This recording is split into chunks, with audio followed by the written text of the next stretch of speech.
ಕರ್ನಾಟಕದ 2 ಹೊಸ ರೈಲ್ವೆ ಮಾರ್ಗದಲ್ಲಿ 2026ಕ್ಕೆ ರೈಲು ಸಂಚಾರ ಆರಂಭಿಸುವ ಸುಳಿವು ಕೊಟ್ಟಿದ್ದಾರೆ. ಈ ವಿಡಿಯೋದಲ್ಲಿ ನಾವು ಹುಬ್ಬಳ್ಳಿ ರೈಲು ನಿಲ್ದಾಣ ಹೈಟೆಕ್ ಪ್ರಸ್ತಾವನೆ ಹಾಗೂ ಹುಬ್ಬಳ್ಳಿ ಅಂಕೋಲಾ ರೈಲ್ವೆ ಯೋಜನೆ ಕ್ಯಾಬಿನೆಟ್ ನಲ್ಲಿ ಒಪ್ಪಿಗೆ ಪಡೆದಿರುವ ಯತ್ನ ಹಾಗೂ ಬೆಳಗಾವಿ ಮಾರ್ಗಕ್ಕೆ ಭೂಸ್ವಾಧೀನ ಸಮಸ್ಯೆ ಕುರಿತು, ಗದಗ ಧಾರವಾಡ ರೈಲು ಯೋಜನೆಯ ಕುರಿತು, ತುಮಕೂರು ಚಿತ್ರದುರ್ಗ ಮತ್ತು ಬಾಗಲಕೋಟೆ ಕುಡಚಿ ರೈಲ್ವೆ ಮಾರ್ಗಗಳ ಕುರಿತು ಈ ವಿಡಿಯೋದಲ್ಲಿ ಸ್ವಲ್ಪ ಮಾಹಿತಿ ತಿಳ್ಕೊಳ್ಳೋಣ. ಈ ವಿಡಿಯೋ ಸ್ಟಾರ್ಟ್ ಮಾಡೋಕೆ ಮುಂಚೆ ನನ್ನೊಂದು ರಿಕ್ವೆಸ್ಟ್ ಇದೆ. ಈ ವಿಡಿಯೋ ನಿಮಗೆ ಇಷ್ಟ ಆದರೆ ಲೈಕ್ ಮಾಡಿ ಮತ್ತು ಈ ವಿಡಿಯೋ ಬಗ್ಗೆ ನಿಮ್ಮ ಅಭಿಪ್ರಾಯ ಕಮೆಂಟ್ ಮಾಡಿ. ಈ ಒಂದು ಕಂಟೆಂಟ್ ನ ರೆಡಿ ಮಾಡೋಕೆ 2 ದಿನ ಟೈಮ್ ತಗೊಂಡಿದ್ದೀವಿ. ದಯವಿಟ್ಟು ನಿಮ್ಮ ಸಪೋರ್ಟ್ ಕನ್ನಡತೆ ಮತ್ತು ಕನ್ನಡಿಗರೇ ಇರಲಿ. ಹಾಗಾದ್ರೆ ಬನ್ನಿ ವಿಡಿಯೋನ ಶುರು ಮಾಡೋಣ. ವೀಕ್ಷಕರೇ, ಈ ಒಂದು ರೈಲ್ವೆ ಮಾರ್ಗದ ಬಗ್ಗೆ ನಾನು ಈಗಾಗಲೇ ವಿಡಿಯೋನ ಮಾಡಿ ನಿಮಗೆ ಗೊತ್ತಿರುತ್ತೆ. ಕೇಂದ್ರ ಸಚಿವರಾದಂತಹ ಪ್ರಹ್ಲಾದ್ ಜೋಶಿ ಅವರು ಹುಬ್ಬಳ್ಳಿಯಲ್ಲಿ ಮಾತನಾಡಿ ತುಮಕೂರು, ಚಿತ್ರದುರ್ಗ ಮತ್ತು ಬಾಗಲಕೋಟೆ ಕೊಡಚಿ ರೈಲು ಮಾರ್ಗವನ್ನು 2026ರ ಒಳಗಡೆ ಪೂರ್ಣಗೊಳ್ಳಲಿವೆ ಎಂದು ಹೇಳಿದ್ದಾರೆ. ವೀಕ್ಷಕರೇ, ಹುಬ್ಬಳ್ಳಿ ರೈಲು ನಿಲ್ದಾಣವನ್ನು 400 ಕೋಟಿ ರೂಪಾಯಿ ವೆಚ್ಚದಲ್ಲಿ ಹೈಟೆಕ್ ಆಗಿ ಮುಂದರ್ಜೆಗೊಳಿಸುವ ಪ್ರಸ್ತಾವನೆ ಸಲ್ಲಿಸಲಾಗಿದೆ. ಹುಬ್ಬಳ್ಳಿ ಅಂಕೋಲಾ ರೈಲು ಯೋಜನೆಗಳಿಗೆ ಕ್ಯಾಬಿನೆಟ್ ಒಪ್ಪಿಗೆ ದೊರೆತ ಕೂಡಲೇ ಕಾಮಗಾರಿ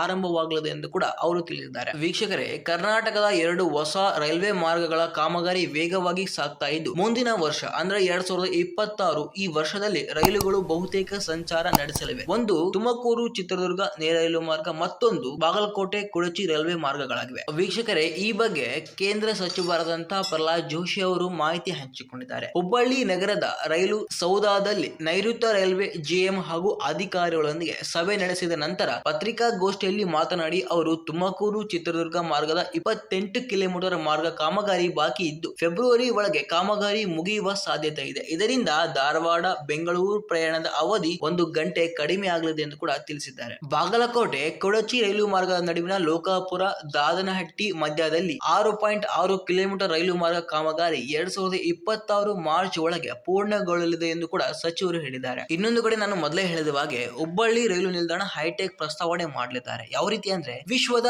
ಅತಿ ಉದ್ದದ ರೈಲು ಪ್ಲಾಟ್ಫಾರ್ಮ್ ಗಳಲ್ಲಿ ಹೊಂದಿರುವಂತಹ ಹುಬ್ಬಳ್ಳಿ ಸದ್ಗುರು ಸಿದ್ದಾರೂಢ ಸ್ವಾಮಿ ರೈಲು ನಿಲ್ದಾಣವನ್ನು ಹೈಟೆಕ್ ನಿಲ್ದಾಣವನ್ನಾಗಿ ಮೇಲ್ದರ್ಜೆಗೆ ಏರಿಸಲು ನಿರ್ಧರಿಸಲಾಗಿದೆ. ಈಗಾಗಲೇ ರೈಲ್ವೆ ಇಲಾಖೆ ಅಧಿಕಾರಿಗಳು ಪ್ರಸ್ತಾವನೆ ಸಿದ್ಧಪಡಿಸಲಾಗಿದ್ದು, ಸುಮಾರು 400 ಕೋಟಿ ರೂಪಾಯಿ ವೆಚ್ಚದಲ್ಲಿ ಪ್ರಸ್ತಾವನೆಯನ್ನು ರೈಲ್ವೆ ಬೋರ್ಡ್ಗೆ ಸಲ್ಲಿಸಲಾಗ್ತಾ ಇದೆ. ರೈಲ್ವೆ ಬೋರ್ಡ್ಗೆ ಪ್ರಸ್ತಾವ ಸಲ್ಲಿಸಿದ ಮೇಲೆ ಅದಕ್ಕೆ ಒಪ್ಪಿಗೆ ನೀಡುವಂತೆ ರೈಲ್ವೆ ಸಚಿವರಾದಂತಹ ಅಶ್ವಿನಿ ವೈಷ್ಣವ್ ಅವರಿಗೆ ವೈಯಕ್ತಿಕವಾಗಿ ಮನವಿ ಕೂಡ ಮಾಡಿಕೊಂಡಿದ್ದಾರೆ. ವೀಕ್ಷಕರೇ, ಇನ್ನೊಂದೆಡೆ ಹುಬ್ಬಳ್ಳಿ ಅಂಕೋಲಾ ರೈಲ್ವೆ ಯೋಜನೆ ಕ್ಯಾಬಿನೆಟ್ ನಲ್ಲಿ ಒಪ್ಪಿಗೆ ಪಡೆಯಲು ಯತ್ನ ಆಗ್ತಾ ಇದೆ. ಬಹು ವರ್ಷಗಳಿಂದ ನೆನೆಗುದ್ದಿಗೆ ಬಿದ್ದಿರುವಂತಹ ಹುಬ್ಬಳ್ಳಿ ಅಂಕೋಲಾ ರೈಲ್ವೆ ಯೋಜನೆಗೆ ಅಗತ್ಯವಾಗಿರುವಂತಹ ಸಲಹೆಯನ್ನು ಅರಣ್ಯ, ಪರಿಸರ ಹಾಗೂ ವನ್ಯಜೀವಿ ಮಂಡಳಿಯಿಂದ ಪಡೆಯಲಾಗ್ತಾ ಇದೆ. ಈಗಾಗಲೇ 17,141 ಕೋಟಿ ರೂಪಾಯಿ ವೆಚ್ಚದಲ್ಲಿ ಹೊಸ ಡಿಪಿಆರ್ ಕೂಡ ಸಲ್ಲಿಸಲಾಗ್ತಾ ಇದೆ. ಕ್ಯಾಬಿನೆಟ್ ಒಪ್ಪಿಗೆ ಒಂದೇ ಬಾಕಿ ಇದ್ದು, ಒಪ್ಪಿಗೆ ದೊರೆತ ತಕ್ಷಣವೇ ಯೋಜನೆ ಕಾಮಗಾರಿ ಆರಂಭಿಸಲಾಗ್ತಾ ಇದೆ. ಈ ಯೋಜನೆ ಜಾರಿಯಾದ ಮೇಲೆ ಅಂಕೋಲಾ ಬಳಿ ಬೇಲೆಕೇರಿ ಸೇರಿ 2 ಕಡೆ ಬಂದರು ನಿರ್ಮಾಣ ಮಾಡುವ ಯೋಜನೆ ರೂಪಿಸಲಾಗ್ತಾ ಇದೆ. ರೈಲ್ವೆ,